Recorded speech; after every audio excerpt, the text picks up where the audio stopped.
এই চারটা বদ অভ্যাস যাদের মধ্যে আছে তারা জাহান্নামে চলে যাবে। চারটা কারণে বান্দা আর বান্দিরা জাহান্নামী হবে, তারা নিজেরাই সাক্ষ্য দেবে।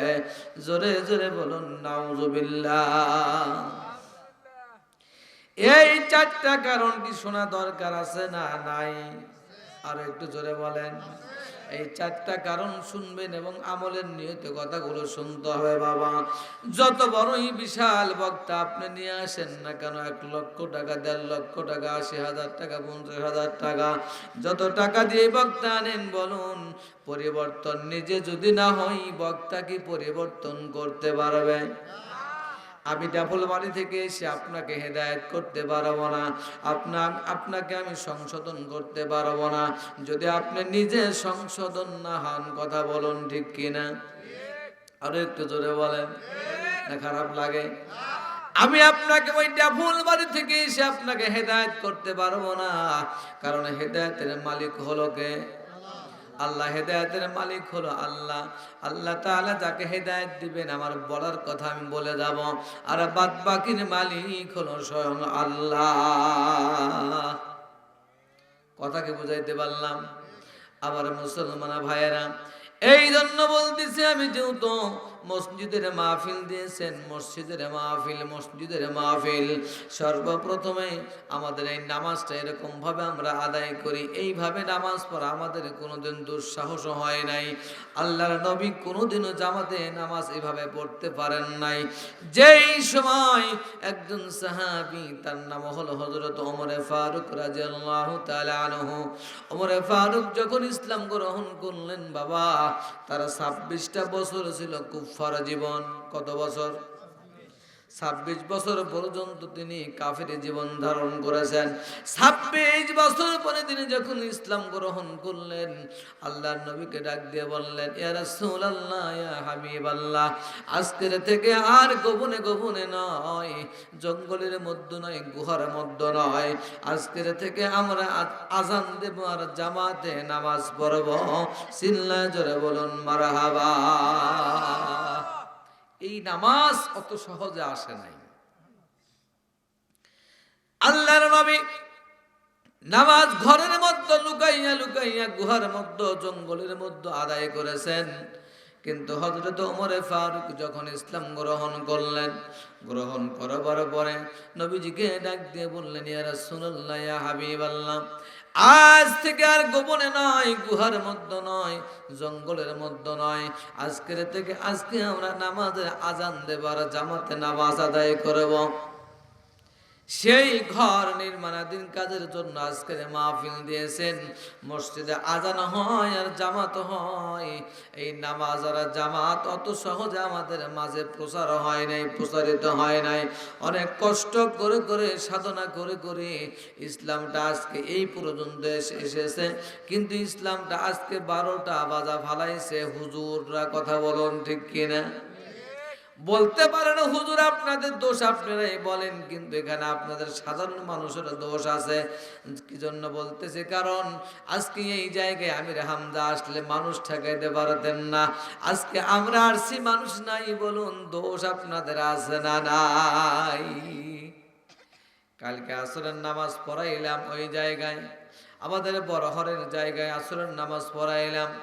আসরের নামাজের সময় দেখা গেল মানুষ খুবই কম, জোহরের নামাজের সময় দেখলাম মানুষ খুবই কম, ওদের সময় দেখলাম অনেক মানুষ। বলুন ওয়াজ করে কি লাভ হবে? ওয়াজ করে কোনো লাভ হবে না, কারণ ভিতরে যদি বান্দার নামাজ না থাকে, কোনো ইবাদত আল্লাহর দরবারে কবুল হবে না। এটা কিন্তু আমরা সবাই জানি কি জানি না? সকল মানুষ জানি। ইবাদত না করলে, নামাজ না পড়লে কোন ইবাদত কবুল হয় না। তারপরও আযান হয়, মানুষ মসজিদে মুসল্লি পাওয়া যায় না। বলুন এই হেদায়েতের মালিক তো আমি না, হেদায়েতের মালিক হলো আল্লাহ। পরিবর্তন আপনাকে হতে হবে, আমাকে হতে হবে। জোরে বলুন কথা ঠিক কিনা? আযান হয়, আমার দায়িত্ব হলো নামাজ আদায় করা। আমি হুজুর রেখেছি, হুজুর নামাজ পড়ুক, আমি পড়ব না, বলুন চলবে নাকি? চলবে না মুসলমান ভাইয়েরা। যার যার ইবাদত তাকেই করতে হবে, যার যার কবরে তাকেই যেতে হবে। সম্মানিত হাজিরিন, আমি সূরাতুল মুদ্দাসসির থেকে যে আয়াতে কারিমাগুলো তেলাওয়াত করেছি, এই আয়াতের শান, এই কথাগুলো আমি আলোচনা করব ইনশাআল্লাহ। আরো জোরে বলেন। মুসলমান ভাইয়েরা, আল্লাহর নবী যখন মদিনায় চলে গেলেন, যাবার পরে আমার ভাইজান আব্দুল মান্নান ভাই আলোচনা করেছেন, দুইটা এতিম সন্তানের কাছ থেকে জায়গা নেওয়া হলো। নেবার পরে সেই জায়গায় যখন মসজিদ ঘর নির্মাণ করলেন, আল্লাহর নবী ওই মসজিদ নববীর মধ্যে বসে আছেন। এমন একটা সময় একজন সাহাবী নবীজির নিকটে চলে গেলেন। যাবার পরে নবীকে ডাক দিয়ে বললেন, ইয়া রাসূলুল্লাহ, ইয়া হাবিবাল্লাহ, নবী গো, আপনার কাছে আমার একটা প্রশ্ন। কি প্রশ্ন সাহাবী? বলো। ডাক দিয়ে বললেন, নবী গো, আপনার কাছে আমি জানতে চাই, এই পৃথিবীতে আল্লাহর কাছে সব চাইতে প্রিয় জিনিসটা কি, প্রিয় আমলটা কি, প্রিয় জিনিস, প্রিয় আমল কোন কাজটা আল্লাহর কাছে উত্তম ভালো? এই কথাটা আপনার কাছে আমি সাহাবী জানতে চাই। পৃথিবীতে কোন কাজটা, কোন নেক আমল আল্লাহর কাছে প্রিয়, মহব্বতের, ভালোবাসার, আপনি আমার একটু অবগত করেন। আল্লাহর নবী ডাক দিয়ে বললেন, সাহাবীরে, পৃথিবীতে আল্লাহর কাছে সব চাইতে প্রিয় জিনিস হলো, মহব্বতের জিনিস হলো, ভালোবাসার জিনিস হলো ওক্ত মতো নামাজ পড়া, আউয়াল ওক্তে মতো প্রথমেই নামাজ আদায় করে নেওয়া। এইটা হলো আল্লাহর কাছে সব চাইতে প্রিয়। জোরে বলুন মারহাবা। কি? নামাজ। কথা বলুন, কি? নামাজ। মসজিদ ঘর করবেন কিসের জন্য? নামাজের জন্য। আল্লাহর নবী ওই সময় ডাক দিয়ে বললেন, সাহাবী, তুমি শুনিয়ে নাও, সর্বপ্রথম নাম্বার হলো আউয়াল ওয়াক্তে নামাজ পড়া, সময় মতো, ওক্তে মতো যিনি নামাজ আদায় করে, আল্লাহ তাআলার কাছে সব চাইতে প্রিয় জিনিস হলো আউয়াল ওয়াক্তে নামাজ আদায় করা। মুসলমান ভাইয়েরা, কিয়ামতের ময়দানে আল্লাহ তাআলা সর্বপ্রথমে বান্দার নামাজের হিসাব নেবেন। যারা নামাজ নাই, তার কোনো ইবাদত নাই, তার কোনো আমল গ্রহণযোগ্য হবে না। যারা নামাজ আছে, তার সব আছে। কথা বলুন ঠিক কিনা? আমি একটা বিল্ডিং করব, যেমন ভাবে মসজিদ করতেছেন, মসজিদের আপনার নিচে ফাউন্ডেশন দেওয়া হয়েছে কি হয় নাই? ফাউন্ডেশন দিয়েছেন, না দিলে কিন্তু মসজিদের ওই ছাদটা ভেঙে মসজিদের উপরে পড়ে যাবে। ও মুসলমান ভাইরা, ইবাদত কবুল করার শর্ত হলো, পূর্ব শর্ত হলো নামাজ আর হালাল রুজি। এই দুইটা জিনিস যদি আপনার আমার না থাকে, যত ইবাদত বন্দেগী করেন না কেন, দান খয়রাত, এরপরে যাকাত, আপনি হজ করেন, যত কিছুই করেন না কেন, একটা ইবাদত আল্লাহর দরবারে যাবে না। কথা বলুন। আরো জোরে বলেন। একটু মহব্বতে বলুন, লা ইলাহা। একটু গরম দেন তো, এই কি দায়িত্ব আছে? গরম পানি দেন। লা ইলাহা ইল্লাল্লাহ,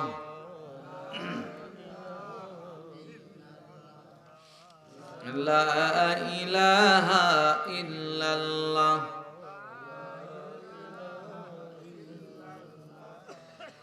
জিন্দগি তোর যায় রে ফাঁকি দিয়া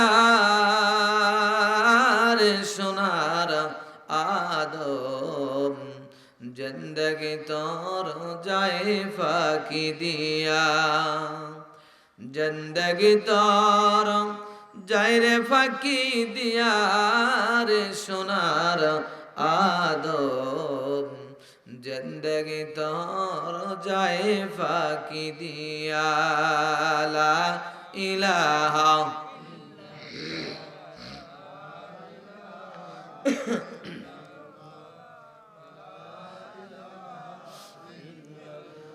ও আদম রে, পাক দাঁড়িয়ে গেছে দাড়ি, দম তো আছে গোটা চারি,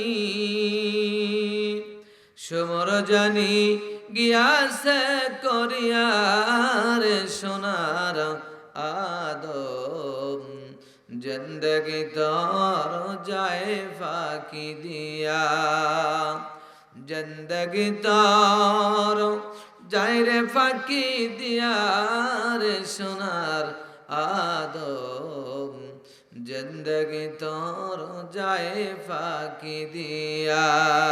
লা ইলাহা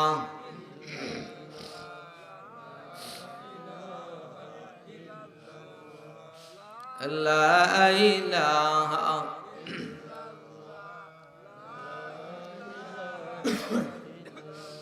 লা ইলাহা ইল্লাল্লাহু মুহাম্মাদুর রাসূলুল্লাহ।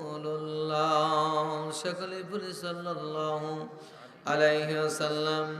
মুসলমান ভাইরা আমার, বাবাজিরা, ভাইরা, বোনেরা, একটু সুন্দর করে শুনবেন। এই সাহাবীর নাম ছিল ইবনে মাসউদ রাদিয়াল্লাহু তাআলা আনহু। মাসউদ রাদিয়াল্লাহু তাআলা আনহু আল্লাহর নবীকে মসজিদ নববীর মধ্যে জিজ্ঞাসা করার পরে নবীজি আমারা বললেন, আউয়াল ওয়াক্তে প্রথমে যারা ওয়াক্ত মতো সময় নামাজ আদায় করে, এইটা হলো আল্লাহ তাআলার কাছে সবচাইতে বেশি পছন্দনীয় প্রিয় আমল। জোরে জোরে বলুন সুবহানাল্লাহ। আর আজকে আমাদের সমাজে সেই নামাজের কোনো গুরুত্ব নাই, কোনো নামাজের কোনো তাগিদ নাই, নামাজের কথা নাই, কিন্তু আমরা অন্য ধান্দায় ঘুরতেছি বাবা। যারা নামাজ নাই তার কোনো আমল নাই, কথা বলুন ঠিক কিনা?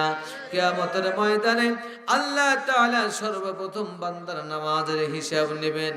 মুসলমান ভাইরা রে, গভীর মনোযোগ। জান্নাতের মধ্যে একজন কামার চলে গেল, জান্নাতের মধ্যে ঘোরাঘুরি করতেছে। আলোচনাটা করেই দেই আমি। একজন কামার, দুনিয়াতে যেরকম আমাদের কামার আছে না নাই, এই কামার গুলো কি করে, হাতুর দিয়ে বেড়াইয়া বেড়াইয়া তারা সুন্দর করে করে দা, অর্থাৎ খন্তা, কুড়াল, ছুরি, ড্যাগার, যাই বলেন না কেন, সব বানাইতে পারে। এই সময় ওই জামানায় একজন শ্রেষ্ঠতম মুহাদ্দিস ছিলেন, তার নাম হলো আব্দুল্লাহ বিন মুবারক। এমন কোন মানুষ নাই তার নাম জানে না। প্রখ্যাত একজন আলেম, আল্লাহর ওলি, তিনি আব্দুল্লাহ বিন মুবারক রহমাতুল্লাহ আলাইহির জামানার একটা ঘটনা। ওই এলাকার মধ্যে একজন কর্মকার ছিল, তার প্রতিবেশী। বাজারে কিনে কি করতেন, কামারের কাজ কারবার করতেন।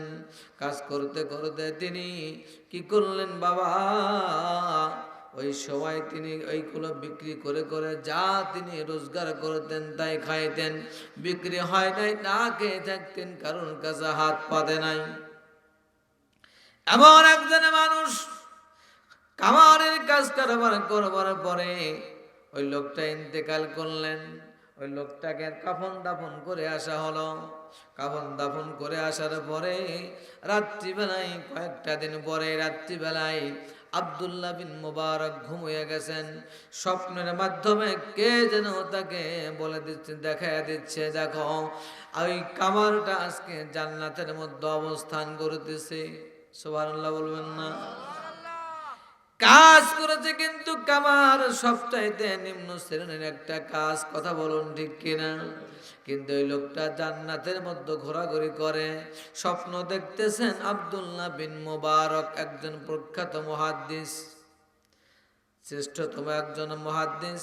তিনি স্বপ্ন দেখতেছেন ঘুমের ঘরে, ওই কর্মকার, ওই কামার, তিনি জান্নাতের মধ্যে ঘোরাঘুরি করে।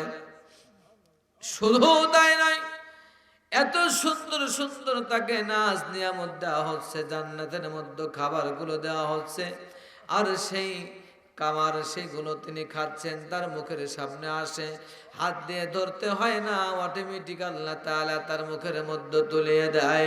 জোরে জোরে বলুন মারহাবা। বলুন, এই জান্নাতে আমরা যাইতে চাই কি চাই না? এই জান্নাতের আশায় কিন্তু আজকে আমরা পৃথিবীতে আসছি, কথা বলুন ঠিক কিনা? যত ইবাদত, যত আমাদের এত গুণগান, সমস্ত কিছু আল্লাহ তাআলা জান্নাত পাওয়ার আশায়।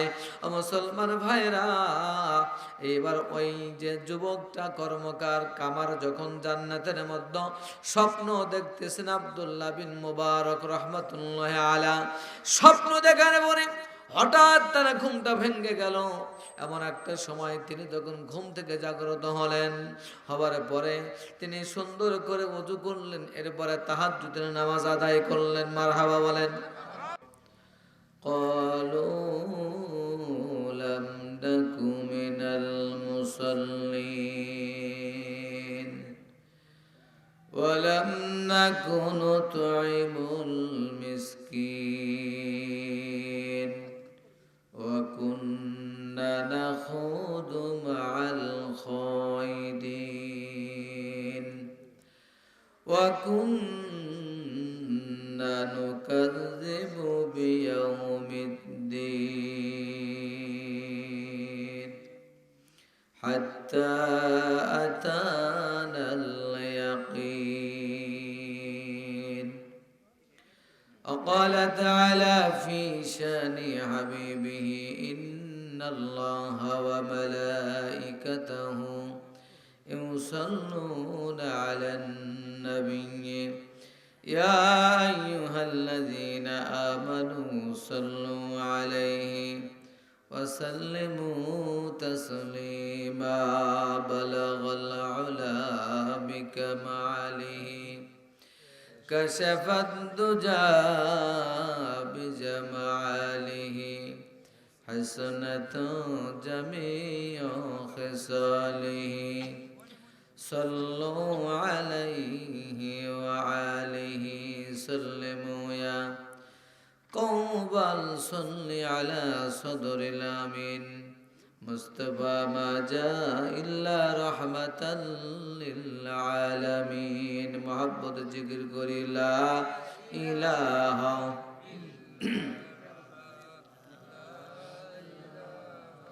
इल्लल्लाह ला इलाहा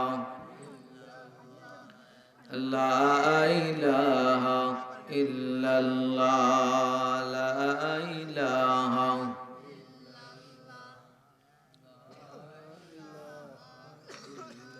হাজারো ব্যথা বেদনার পরে ফিরে আসনি তুমি আপন ঘরে। দিনের আলো তুমি ছড়িয়ে দিতে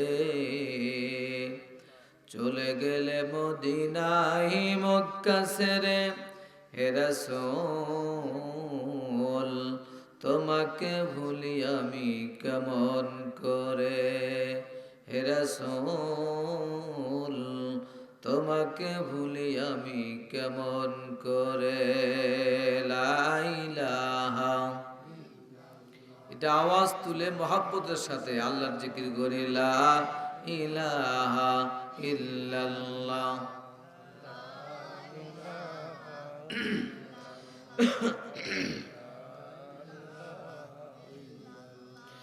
খেয়ে না খেয়ে দিন প্রসারের কাজে নিজেকে দিয়ে সবিলিয়ে তাই ফের কাফেরেরা চিনল না আলো।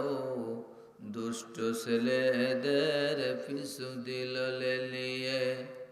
পাথরের আঘাতে ক্ষত বিক্ষত হয়ে সারা শরীর থেকে রক্ত ঝরে। হে রাসূল তোমাকে ভুলি আমি কেমন করে। হে রাসূল তোমাকে ভুলি আমি কেমন করে। লা ইলাহা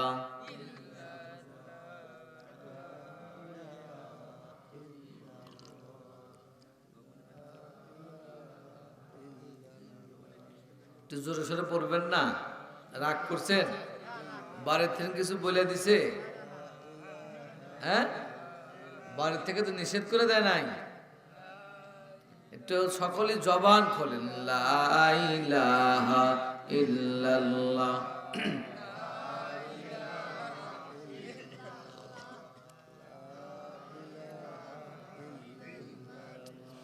আল্লাহ আল্লাহ আল্লাহ আল্লাহ।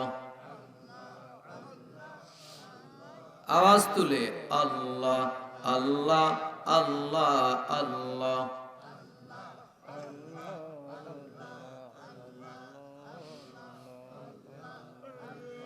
এই কলেমার জপমালা কাজে লাগবে মরণ বেলা। এই কলেমার রওশনীতে, এই কলেমার রওশনীতে কবর হবে উজালা। আল্লাহ আল্লাহ আল্লাহ আল্লাহ।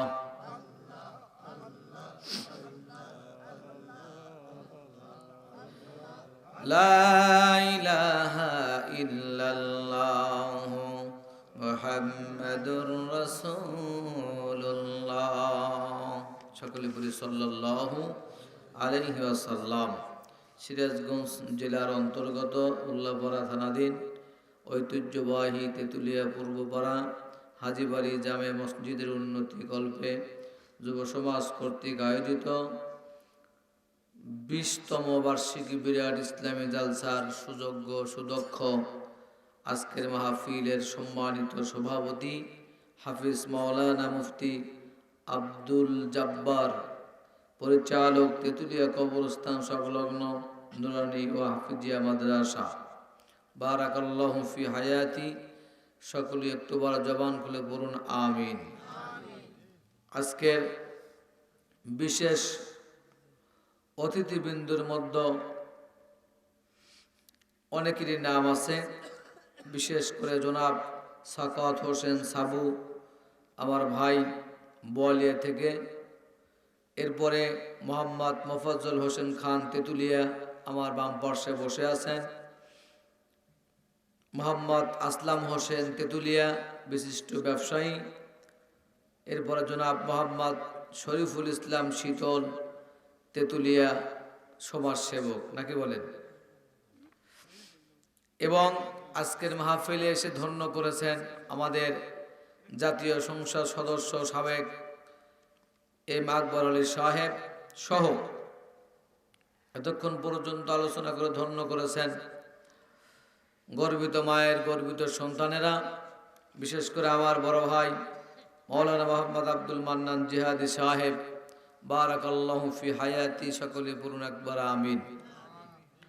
আমার সামনে উপস্থিত মুরিব্বানে কেরাম, সমবয়স্ক বন্ধুবর, চেনিহারি কচি কাচারা, পর্দার অন্তরে দোয়ার খনি মাতার মনি, অবলা সরলা মা এবং বোনেরা, আমি একবার সালাম বিনিময় করেছি, আবারও সালাম দিচ্ছি। আসসালামু আলাইকুম রহমতুল্লাহ। আমি জানতে চাচ্ছি সকলে কেমন আছেন? আলহামদুলিল্লাহ। সর্বপ্রথম সে আল্লাহ পাকের শুকরিয়া করি যে আল্লাহ রাব্বুল আলামিন আমাদেরকে যাচাই করে বাছাই করে কিছু সংখ্যক বেহেশতি বান্দা আর বান্দিদেরকে ঠান্ডা কনকনা শীতের মধ্যে আরামের বিছানাকে হারাম করে শুধু কোরআনের সৈনিক, আল্লাহর পাগল, রসুলের পাগল হয়ে আল্লাহ পাক আমাদের এখানে বসবার মতো তৌফিক এনায়েত করেছেন, কিছু কথা শুনবার তৌফিক দিয়েছেন। সে আল্লাহ পাকের শুকরিয়া জ্ঞাপন করে সকলেই আওয়াজ তুলে উচ্চ আওয়াজে আল্লাহ পাকের শুকরিয়া করি, সকলে পড়ি আলহামদুলিল্লাহ। আর একটু জোরে বলুন, আর একটু জোরে বলুন।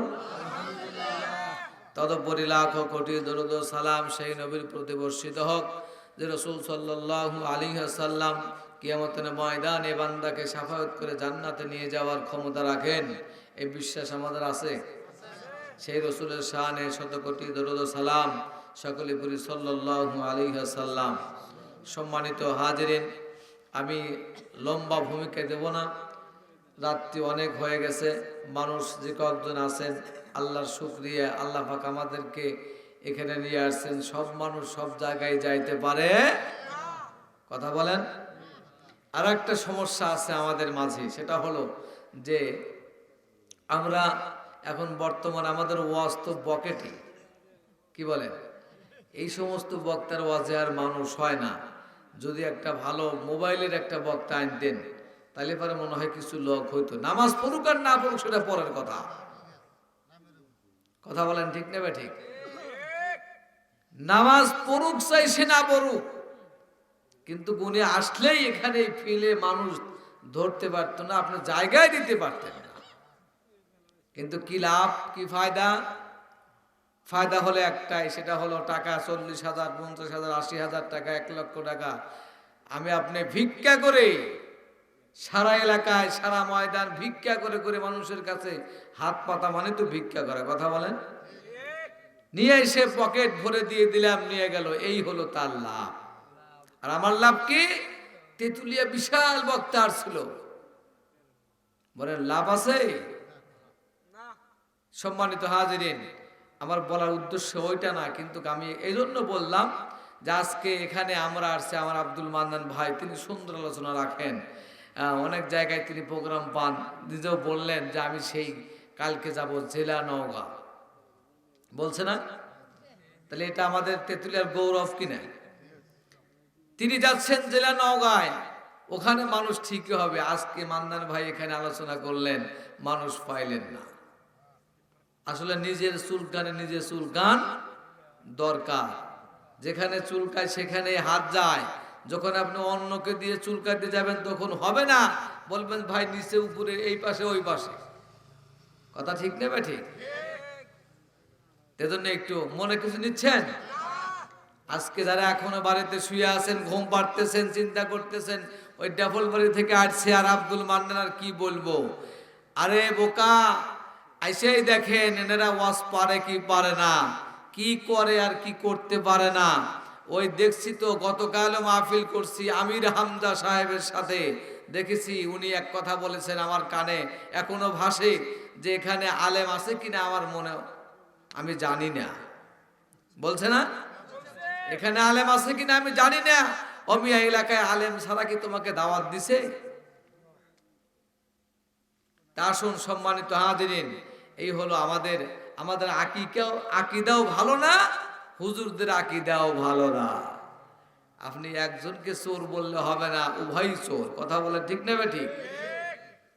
আজকে এই তেতুলিয়া গ্রামে এই কয়েকজন মানুষ, একটা পরিবারের একটা ফ্যামিলির মানুষ এই কয়েকজন না।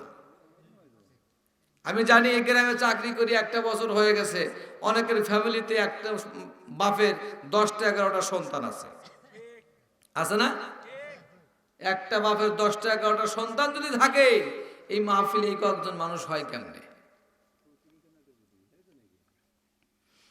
আসুন সম্মানিত হাজিরিন, আমি আপনাদের সামনে পবিত্র কালামুল্লাহ শরীফ থেকে কয়েকটা আয়াতে কারিমা তেলাওয়াত করেছি।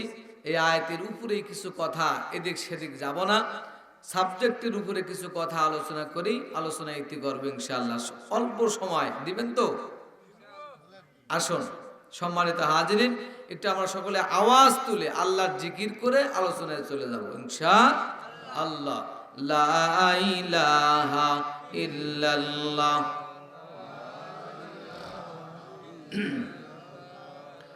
লা ইলাহা ইল্লাল্লাহ, লা ইলাহা,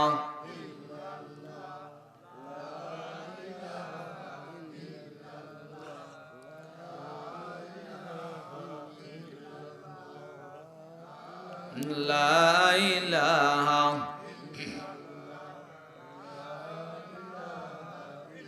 লা ইলাহা ইল্লাল্লাহ মুহাম্মাদুর রাসূলুল্লাহ।